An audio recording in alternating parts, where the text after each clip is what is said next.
देखिए latest episodes बिल्कुल ad free. Bharat Ratna doctor Bhimrao Ambedkar को कोटि कोटि नमन। ये कार्यक्रम डॉक्टर भीमराव अंबेडकर के जीवन पर आधारित है, जहां भारत की जनता के प्रति उनके योगदानों को पूरी सजगता से चित्रित और रेखांकित करने का प्रयास है। कार्यक्रम में दिखाई गई घटनाएं लब्ध-प्रतिष्ठ पुस्तकों से ली गई हैं। इस कार्यक्रम के जरिए चैनल की ओर से एक विश्वसनीय, सजग और सकारात्मक प्रयास है कि डॉक्टर बाबा साहेब भीमराव अंबेडकर के जीवन की संघर्ष यात्रा एवं गौरव गाथा पूरे आदर के साथ घर घर पहुंचे और उनके योगदानों से सभी संपूर्णता में परिचित और आह्लादित हों। सर, आप ये क्या कर रहे हैं? अच्छा भला भीमराव जा रहा है और आप अगर बीच में बोलेंगे तो सारी बात बिगड़ जाएगी। नहीं, अब चाहे जो भी हो, मैं सच कहूंगा।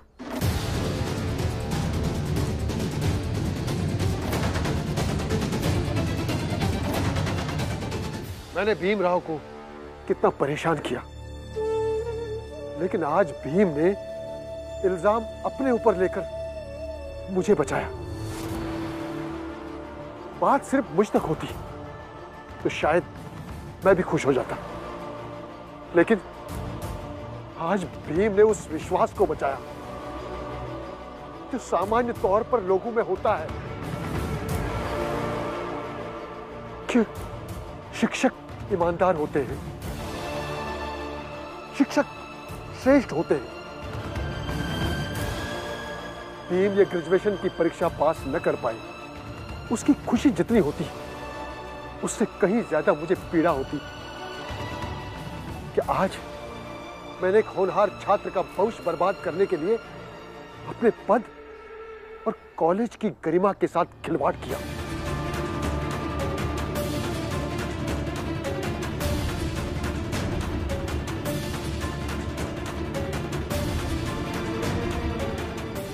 इसलिए दोषी मैं, मुझे ले चलिए।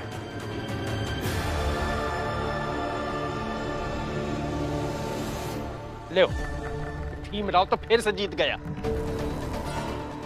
अब चलो यहां से, चलो।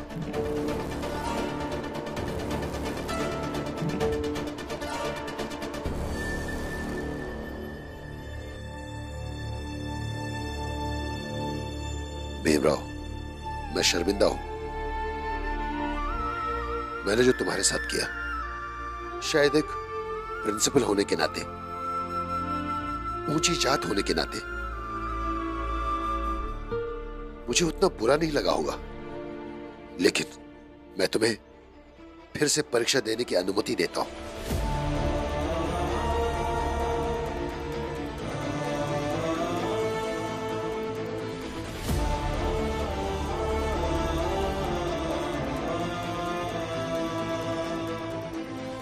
प्रिंसिपल साहब, ये बिल्कुल गलत कर रहे हैं आप।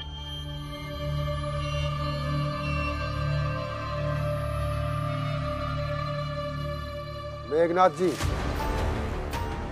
आज तक मैं जो कर रहा था वो गलत था। अब मैं जो करने जा रहा हूं वो सही है। अब आप भीमराव को परीक्षा देने की अनुमति दीजिए और बाकी इस केस को आगे बढ़ाना ही नहीं है। दरअसल भीमराव ने पहली परीक्षा के बाद सयाजी महाराज के पास एक खत भेजा था।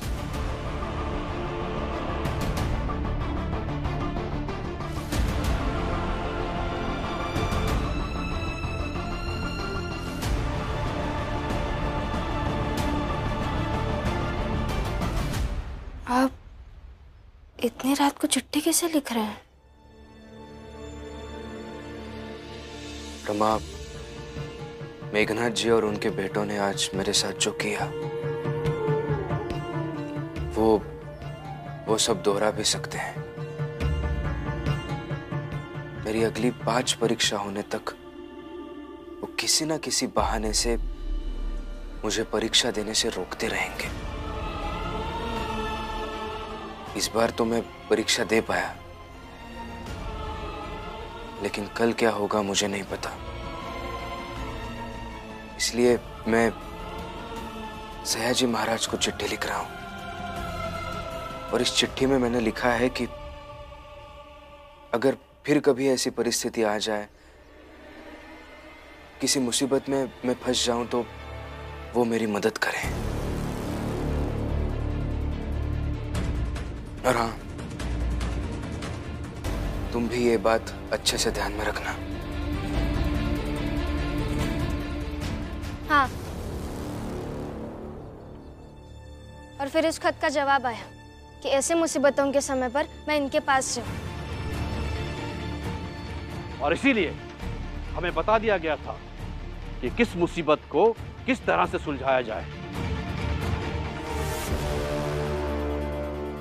इसलिए आप लोग चाहे जो भी कर लेते, भीम की परीक्षा रुक नहीं सकती थी।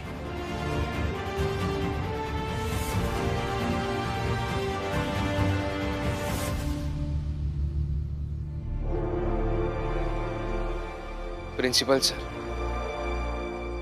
मैं बस हर हाल में परीक्षा देना चाहता हूं, आगे बढ़ना चाहता हूं। मेरी आपसे कोई दुश्मनी नहीं है, मेरी किसी से कोई दुश्मनी नहीं है। मैं किसी के रास्ते में बाधा नहीं बनना चाहता हूं। मैं बस खुद आगे बढ़ना चाहता हूं और अपनी जात के लोगों को आगे ले जाना चाहता हूं। और हमारा आगे बढ़ने का रास्ता भी हम खुद बनाएंगे। आपके बनाए गए रास्ते पर हम चलेंगे भी नहीं। बस हमें इतनी सी जगह चाहिए और वो जगह आपको देनी पड़ेगी सर। भीम, तुम अंदर मेरे कैबिन में चलो और फिर से परीक्षा दो।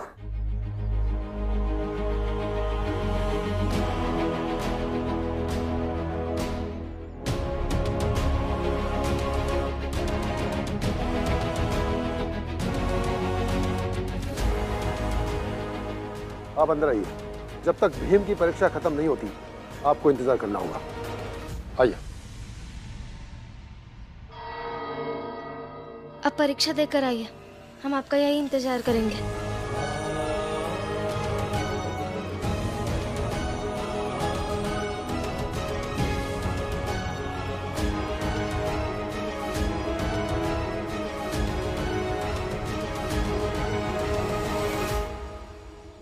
सर, आपका बहुत बहुत धन्यवाद।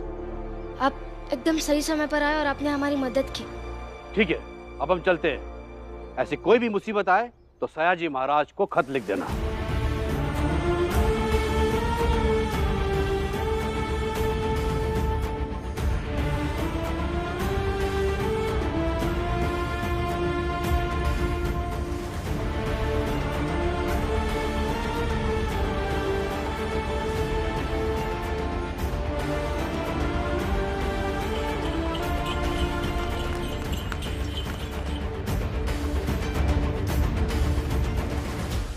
चलो बच्चों,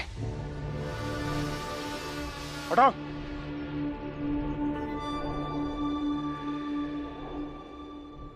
एक बात तो भीमराव से भी सीखनी चाहिए कि लड़ाई अगर आपकी है तो दूर तक की रणनीति आपको ही बनाकर रखनी चाहिए।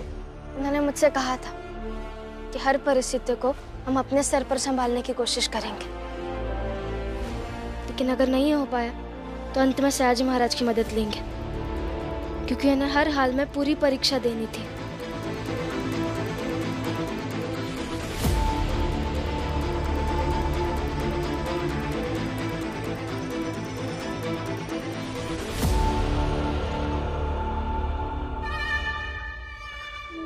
इतना गुस्सा आ रहा है ना मुझे। इतनी कोशिश की, इतना दिमाग लगाया, हर तिकड़म चलाया, लेकिन सब बेकार। एक के बाद एक हर विषय की परीक्षा खत्म होती जा रही है और हम हर बार असफल। बाबा, एक विषय की परीक्षा बाकी है अभी।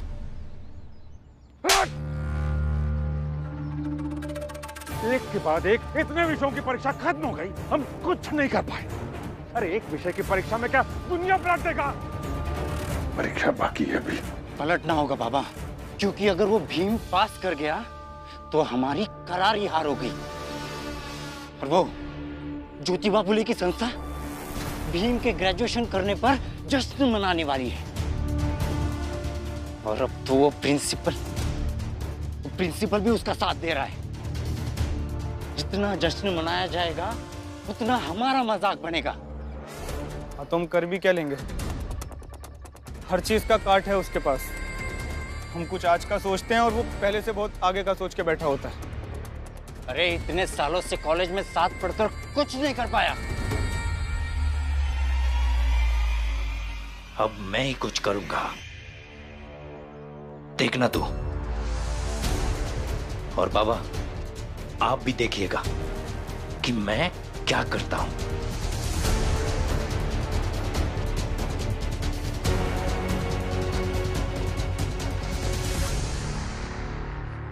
तन को जोगी सब करे, मन को विरला कोय, सब विधि सहजे पाइए, जे मन जोगी हो।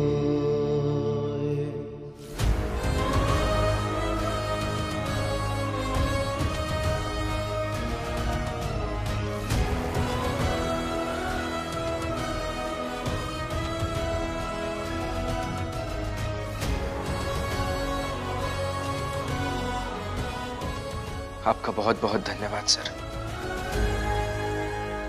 आपका भी धन्यवाद।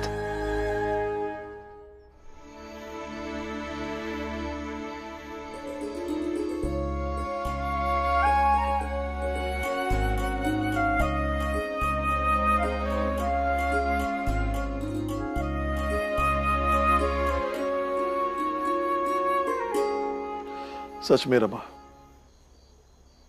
उस अधिकारी से भीम को कॉलेज में रहने की अनुमति लेना, आज हम सबको इकट्ठा करके उन सबको रोक के रखना और सयाजी महाराज के मंत्री को ला बुला कर लाना, ये जो तुमने तत्परता दिखाई है वो बहुत ही सराहनीय है।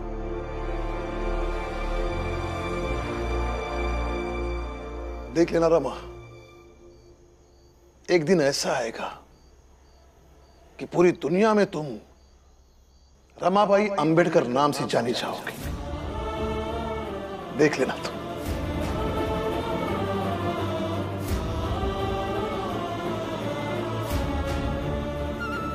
रमा, एक पल के लिए मुझे ऐसा लगा कि भीम ग्रेजुएशन की परीक्षा दे नहीं पाएगा, लेकिन आज तुमने ऐसा किया कि मैं कभी भूलूंगा नहीं, हमेशा याद रखूंगा और सबको याद रखना भी चाहिए। पापा सही कह रहे भैया, आज तूने जिस तरह से हालात को संभाला, सब कुछ समय रहते किया, वो सचमुच सराहनीय है। भीम भाव को जो डिग्री मिलेगी इस परीक्षा के बाद, उसमें आधा श्रेय रमा को भी मिलना चाहिए।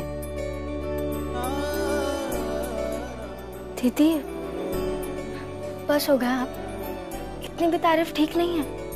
पति है वो, उनकी सुरक्षा करना, उनके भले के लिए कुछ करना कर्तव्य है मेरा, और मैंने बस वही किया है। रमा,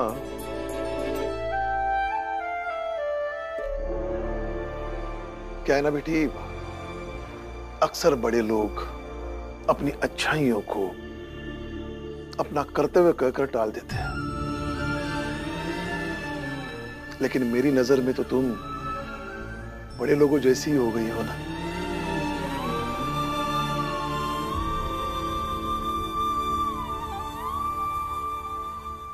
सुनिए,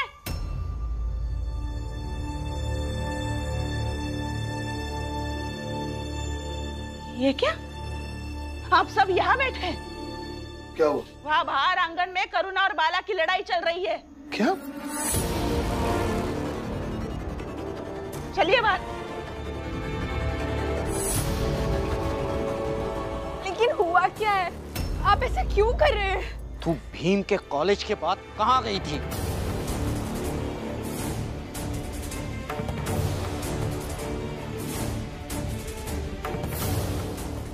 राव का कॉल। कॉलेज के बाद मैं काम ढूंढने गई थी। झूठ। सही सही बताओ वरना मैं तुम्हारी जान ले लूंगा। बाला, क्या हो गया? तुम बहू के साथ ऐसा बर्ताव क्यों कर रहे हो? बाबा, आप में से कोई बीच में नहीं आएगा। ये मेरा मसला है और इसे मैं ही सुलझाऊंगा।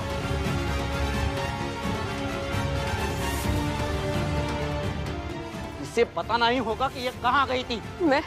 मैं सच कह रही हूँ, मैं काम ढूंढने ही गई थी। फिर से झूठ। देख, मैं तुझे आखिरी बार पूछ रहा हूँ, अगर अब सच सच नहीं पता है ना तो मुझसे बुरा कोई नहीं होगा।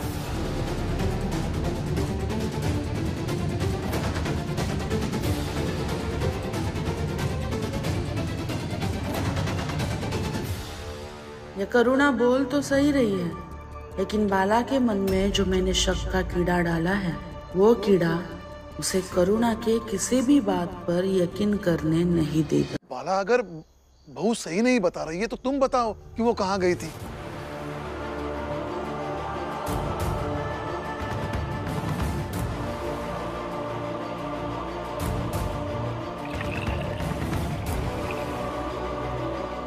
अब क्या बताओ कि एक लड़के से इसका चक्कर है।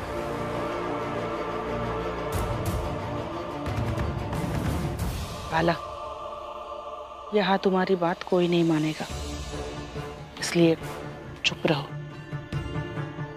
बाला भैया, अगर भाभी झूठ कह रही है तो आप बता दीजिए भाभी कहाँ गई थी। अरे कुछ ना कुछ किया होगा इसने, तभी तो बाला बोल रहा है, और बाला कभी झूठ नहीं बोलता। बोलो बाला, अरे कुछ तो बोलो, आखिर बात क्या है? अरे बाला, जब ये सही सही नहीं बता रही है कि कहाँ गई थी और तुमको मालूम है तो बताओ ना। अरे बताओ सबको।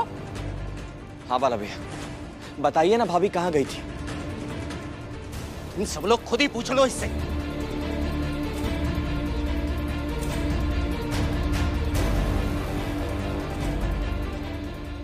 जाइए, आप सब अपने अपने घर जाइए। जाइए। दीदी, चलिए।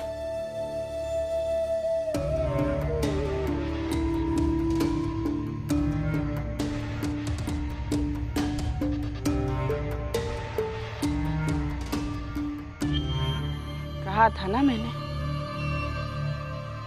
भीम के परीक्षा का परिणाम आते आते बाला और करुणा में इतनी दूरियां बढ़ा दूंगी कि किसी को पता नहीं चलेगा कि भीम के पास होने की खुशियां बनाए या बाला और करुणा के अलग होने का मातम। अगर भीम के फेल होने का मातम मैंने नहीं मनाया तो मातम अधूरा। अब चाहे अपनी जान ही क्यों ना दे दो, लेकिन कल की भीम की परीक्षा नहीं होने दूंगा।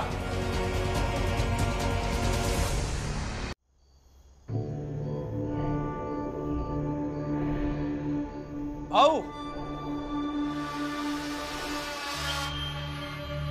जान देने की जरूरत नहीं पड़ेगी, व्यवस्था कर दी है।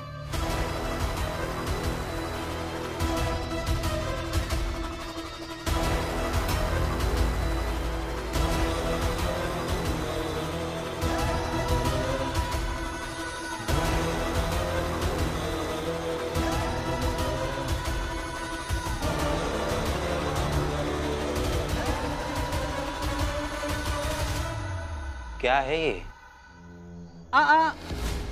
शिशुपाल जी, जल जाएंगे। अरे भाऊ, केमिकल है। अच्छा, तो सर ये जो केमिकल आप लाए हैं वो असरदार होगा या नहीं? शिशुपाल जी, रसायन शास्त्र का भी शिक्षक हूं। किसका क्या असर पड़ेगा अच्छे से जानता हूं। अगर ये केमिकल किसी पे गिर गया तो कम से कम 3-4 दिन तक वो कुछ नहीं कर पाएगा, ये पक्का है। मतलब अगर आज रात में ये भीम के हाथ पर, जिस हाथ से वो लिखता है, उस हाथ पर डाल दूं, तो वो कल की परीक्षा में वो लिख नहीं पाएगा? दावे के साथ कह रहा हूं, नहीं लिख पाएगा। अरे वाह, ये तो कमाल का पदार्थ है। तुम्हीं पर आज ये काम तो खुद अपने हाथों से करेगा। जी भाऊ, घायल आज सिर्फ भीमराव नहीं, भीमराव का भविष्य भी होगा।